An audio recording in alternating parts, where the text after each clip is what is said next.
More so, why did we even try when there was no hope of breaking free? So further, we'll do a part 3 on this because it's very important to lay this all out. Because it's easy, obviously, to sound misogynistic, misanthropic, or even xenophobic when you're starting to talk about specific sects of people in such a way.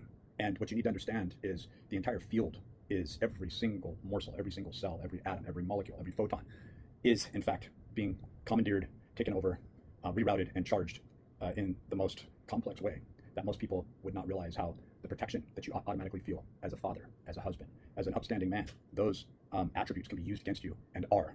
The ability to autodidactically assess and understand language models and to accrue information. This is used against you as soon as you go into this frequency or this cymatic involvement of intrinsic thought. They are aware of you.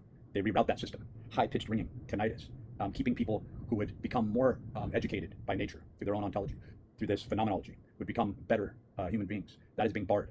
And it's being instead replaced by a faction of people that is entirely synthetically engineered for a specific purpose. So when I sound like I'm putting down a certain sect of people, I'm telling you the derivatives and the direction, the discourse of how this abuse is taking place. So either these so-called UAP motherships, the I3 Atlas, or Oumuamua, or any of the other unsupported ships, UAP and UFO technology that has been captured, whether or not it's true or not, we really can't validate or disvalidate this. But supposedly there is this tension and this agitation and this almost a warlike process taking place between what we would assume as the human beings. Let's not forget about Michael Aquino, the Presidio, what was happening there in daycare centers with Monarch, and so many other CP and connected issues that lead into these strange occult rituals, Satanism, whatever that truly is, leading back toward paganism, and this sort of cosmic worshiping of what Jason Rizzo-Giorgiani kind of begins to call at its face Prometheus, right? Or what we might look deeper into as Dionysus or Isis, or even further at sun worship and Thelema, leading back to these strange sex rituals.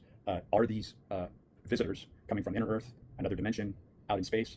Is there a faction that's actually here to help? Or is that, like Ted Rice asserts, or Dr. Barbara Turner, Carla Barbara Turner, is she, are these people just pitching in for lack of more information in the books that they write, right? So are we ever able to break free, or are we constantly falling in another heated tennis match that is just rhetorically going nowhere and never really leads to any sort of final arrivement? Or is this a very serious notional aspect that's taking place right now, where a group has identified what's happening here on a deep intrinsic scale with all the manipulation, and is willing to set right that which is being, all that is being mischaracterized and bred throughout generations, in fact, through these occult connections and these Masonic origins, for this abuse to rapidly stop, and for these despotic oligarch rulers that have made their ways. When we look back to the Medicis and the Habsburgs and all these different groups, yes, there are several of them, right, to the point where we really need to take a closer look at the fact that this master morality and this slave morality is turned upside down